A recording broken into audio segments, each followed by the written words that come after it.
ਸਾਡੇ citizenship immigration refugees ਬਾਰੇ ਮੰਤਰੀ ਮਿਨਿਸਟਰ ਅਹਿਮਦ ਹੁਸੈਨ ਸਾਡੇ ਨਾਲ ਸਟੂਡੀਓ ਵਿੱਚ ਨੇ। ਉਹਨਾਂ ਦੇ ਨਾਲ ਗੱਲਬਾਤ ਹੋਏਗੀ ਕੁਝ ਇਮੀਗ੍ਰੇਸ਼ਨ ਨਾਲ ਜੁੜੇ ਹੋਏ ਮਸਲਿਆਂ ਦੇ ਉੱਤੇ। ਇੰਗਲਿਸ਼ ਵਿੱਚ ਗੱਲਬਾਤ ਹੋਏਗੀ, ਮੈਂ ਪੰਜਾਬੀ ਵਿੱਚ ਕੋਸ਼ਿਸ਼ ਕਰਾਂਗਾ ਟ੍ਰਾਂਸਲੇਸ਼ਨ ਕਰਨ ਦੀ।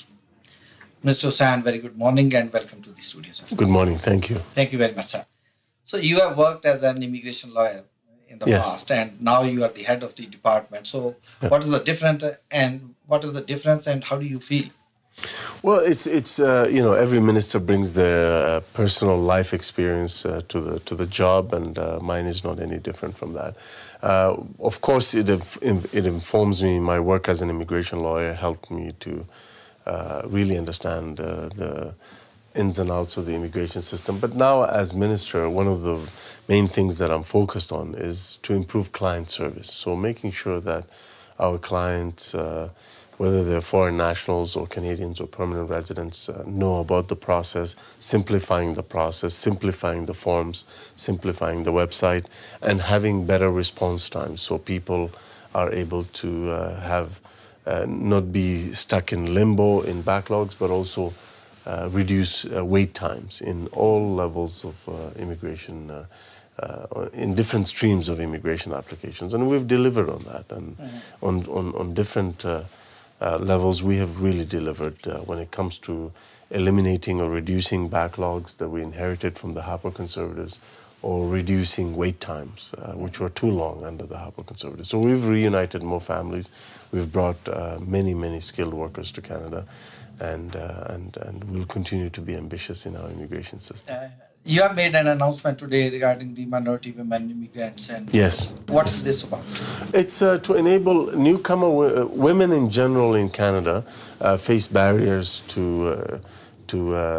the successful employment and career advancement, and our government has put gender as in the heart of our policy making, making sure that women earn are paid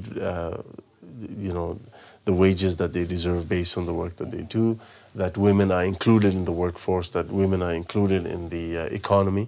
And newcomer women face particular challenges, especially visible minority newcomer women. And so groups like the Calgary Immigrant Women's Association and others are doing really good work to enable those women to get into the labor market and to progress in their careers. And so we're doing our part to help them with a pilot program. And yesterday there was an announcement in Vancouver. Yes. Prearrival settlement. So what are those? Yes. So prearrival services are very, very important. So basically, it is to take advantage of the fact that we can educate and provide orientation services and professional and employment related services to newcomers before they even arrive in Canada. That strengthens the Canadian economy. The faster than that a medical professional can practice in Calgary as a newcomer, the better it is for the economy in Calgary. So pre-arrival services are critical, and for the newcomers who have used those services, they have told us that it has helped them to find work faster in Canada.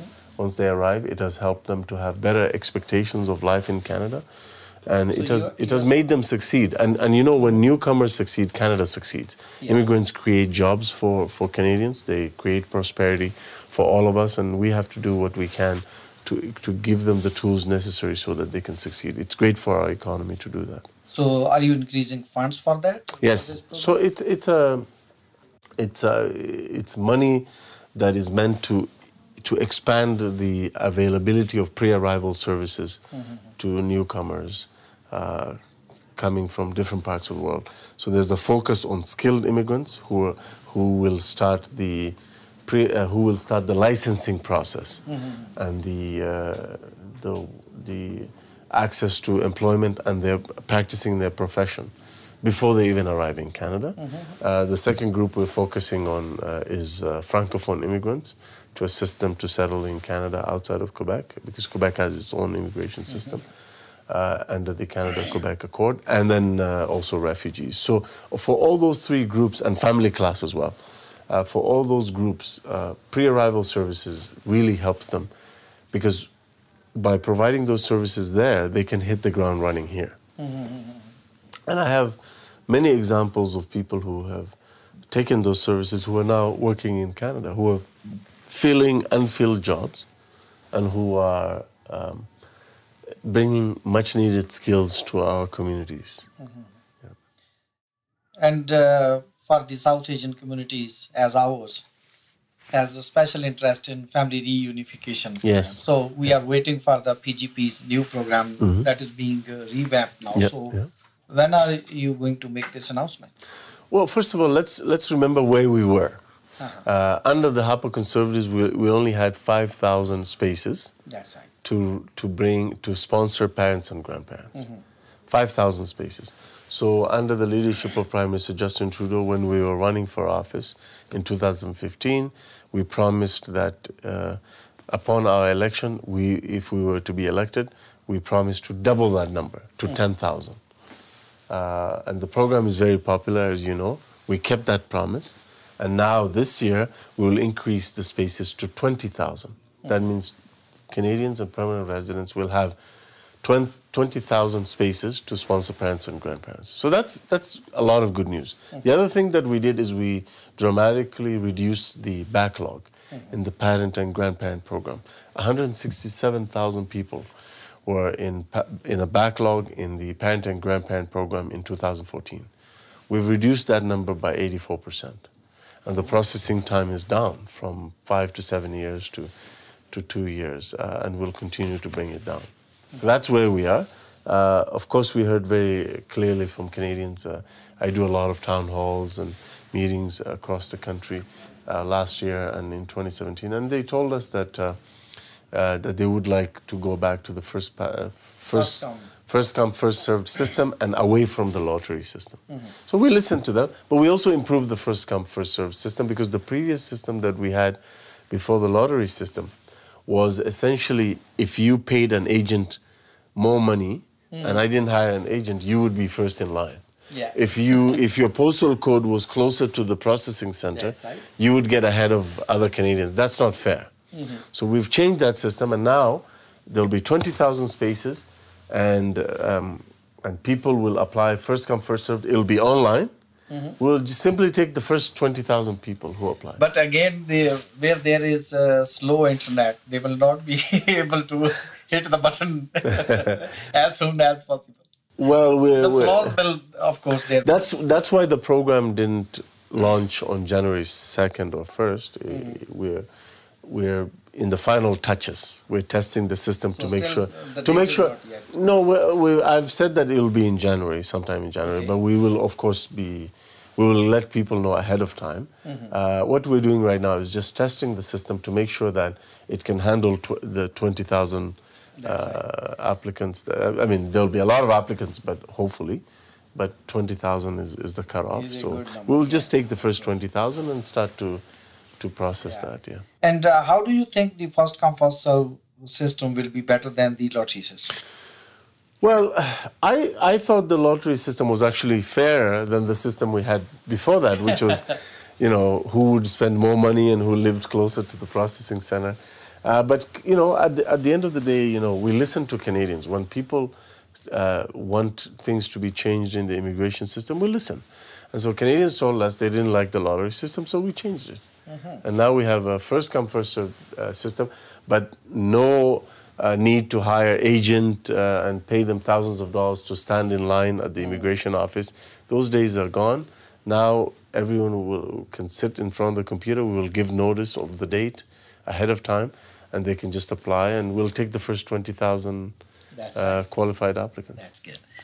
And in the United States, more than 300,000 people will lose their temporary protected status. And do you think we will face some influx in Canada out of those 300,000 people? First of all, that's a very important question. Number of things to say about that. There's an increase in migration by people seeking protection and people seeking a better life all over the world. We're not unique in that sense. And if you look at countries like Germany and the UK and others, we're experiencing a lot of movement of people. So this is a global issue.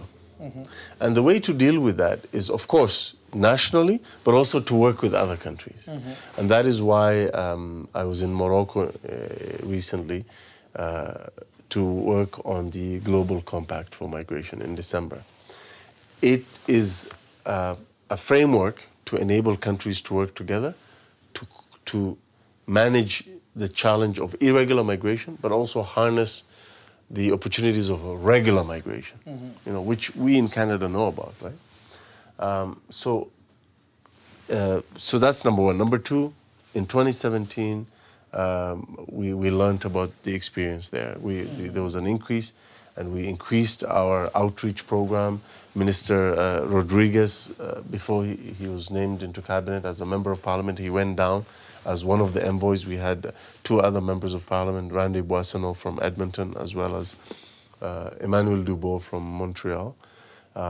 They both went to the United States to have town halls and to meet with these communities. I did that as well, to educate them about our asylum system. There was a lot of misinformation given to these communities in 2017. And our outreach program worked because in 2018, the numbers have dramatically gone down. So that means our plan is working. We're working very closely with the United States. We're working very closely with countries like Nigeria. So our plan is working. The other thing we have to do is to make sure that we are respecting our international obligations, but also enforcing Canadian law. So one is to make sure that we don't, that when people claim asylum, we give them a due process and let the system decide whether they're genuine refugees or not. If they're not, they get to go back. And finally, on the issue of how many are going to come, we're ready for any eventuality. The numbers have gone down, but we have a national operations plan based on the lessons from 2017. And so we are ready for any eventuality, but at the same time, we monitor the situation closely. We work with the U.S. We have our own internal reforms that we've launched to the IRB. We're funding the border agency and others more adequately. The Conservatives talk a lot about the border. They cut $390 million from the Canada Border Services Agency, CBSA. They cut $390 million from border security. So you can talk about the border, but we are the ones who are investing in the border. We are the ones who are investing in IRB. We are the ones who are investing and doing the work necessary to deal with this issue. And about the international students, many students feel that the rules are very tight for them. They are not getting postgraduate work permit. If they lose for any reason, they lose their full-time student status. They don't get this work permit. So is there any plan to bring some flexibility for these students? So this will be my final question. It's a very interesting question you asked me because in your same media outlet in Vancouver, the criticism was that we're too easy on international students. My God. So there you go. That's some people feel that we're bringing too many international students. You feel that we're not giving enough of them opportunities. So I can tell you, we really, really value the contributions of international students to Canada.